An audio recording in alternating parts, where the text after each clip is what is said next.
Hi everyone, welcome to the Rugby League History channel. Today I'll be doing part 2 of me 2024 round 1 tips. I did the part 1 video last week. I got the one tip correct. I tipped Manly to beat South, but I tipped Brisbane to beat Eastern Suburbs, which didn't happen. But anyway, there's a few games to get through. So let's start off with the first one, which is kicking off on Thursday night. And that match is between Newcastle and Canberra. This one's being played at Marathon Stadium in Newcastle. The head-to-head between these two sides since Newcastle came into the competition back in 1988, it's quite even. There's been 57 matches played between the two sides and there's only 1 or 2 wins either way, so it's quite a close fixture historically.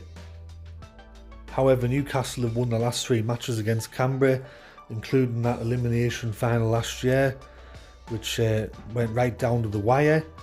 And coming into this year, Newcastle once again are expected to make the top 8. As for Canberra, a lot of people have them finishing either last, which I don't think they will, or towards the bottom end of the table. So we'll just have to wait and see how the season pans out. But for this game, I'm going to go for Newcastle to win by 1 to 12 points at home there on the Thursday night. And the first match on Friday is between New Zealand and Cronulla. This one's being played at Mount Smart Stadium in Auckland.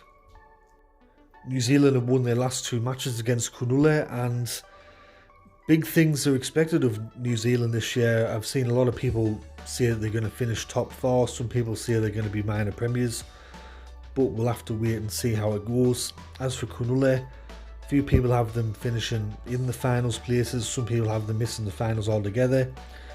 One thing for Cronulla though is over the years they have been a bit of a bogey side for New Zealand. Between 2015 and 2022, New Zealand only won 2 games against them, but it's going to be a tall order going over to New Zealand in round 1.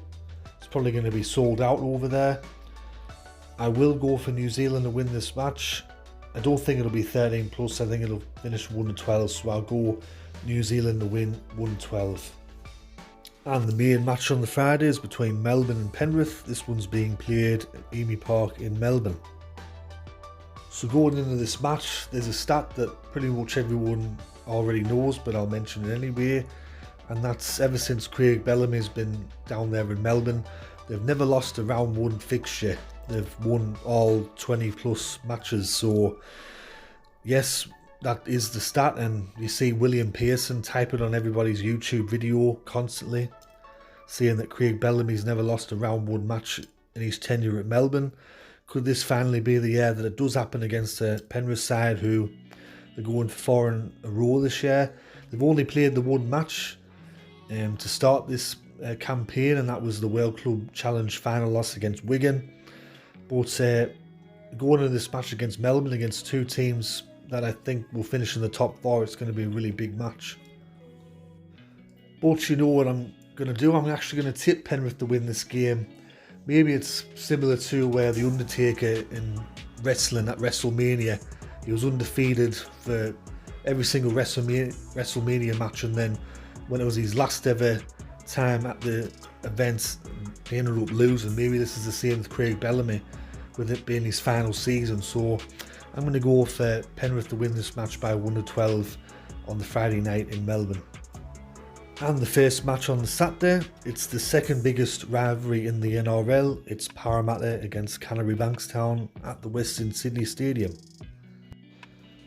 These two sides have played 154 times since Parramatta came in 1947. Parramatta 71 wins, Canterbury 78, and there's been 5 draws.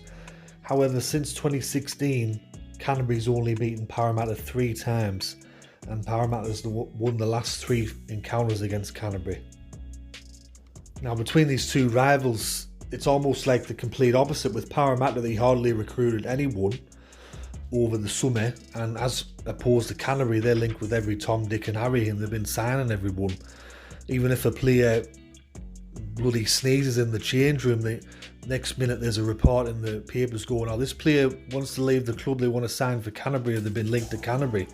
So they've certainly signed a lot of players ahead of this season as well. There is a bit of pressure on them to perform. Last year were disappointing for them, as for Parramatta as well. It's going to be potentially sold out at the Western Sydney Stadium. I'd like to think so. Hopefully both teams are up for it. I mean, if you're playing in this fixture and you're not up for it, you shouldn't be playing for either side. But I think that this is going to be a really, really close game. So for this one, I'm going to back the lads. Round one, it's so important that Parramatta win this game. I think Parramatta need to win this more than Canterbury need to win it. And I'm going to go for Parramatta to win by 6 points. I think a single try will decide this game, so I'm going to go Parramatta to win by 6 points. And the second match on the Saturday is between the Gold Coast and St George. This one's being played at the Seaboard Super Stadium on the Gold Coast. These two sides have played 29 times. Gold Coast have won 11, St George have won 18.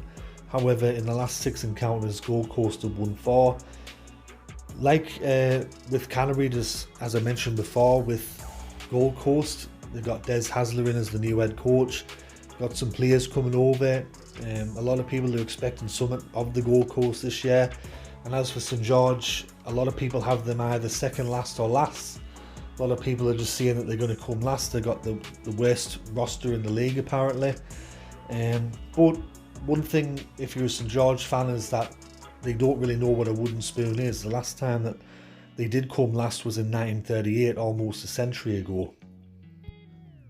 So I think this will be a high scoring game for both sides. I think both sides will score a few points in this match. Gold Coast defence weren't great last year. Not too sure if that's going to change this year. But yeah, I'll go for this game could finish 30 points to 20 or something like that. But I will go in favour of the home side. I'll tip the Gold Coast to win by 1 to 12 points on the Saturday. And the final match to close out round one is on the Sunday. It's between Redcliffe and North Queensland. This match is being played at Suncorp Stadium. This will be the third official meeting between the two sides. If you count the trial match that they had last year, it's 4 meetings. They've had 1 win each in competitive games.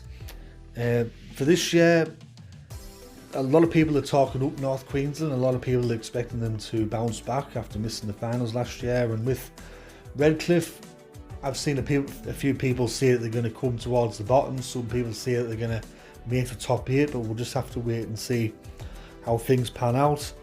For this match, I'm going to go for North Queensland to win. I have a vibe that they're going to win this match. I think it's going to be a really close game though, so I'm going to go for North Queensland to win by 1 to 12 points. I think it's going to be a big crowd out there at Suncorp Stadium. Probably 30 or 40,000 people will be there. So that's the game that's going to close out the round. And I'm going to go for North Queensland to win by 1 to 12 points. So there are my tips for round 1 of the 2024 NRL season, part 2. Hope you enjoyed this video. If you did, let me know in the comment section below and let me know who you're tipping for the rest of the games.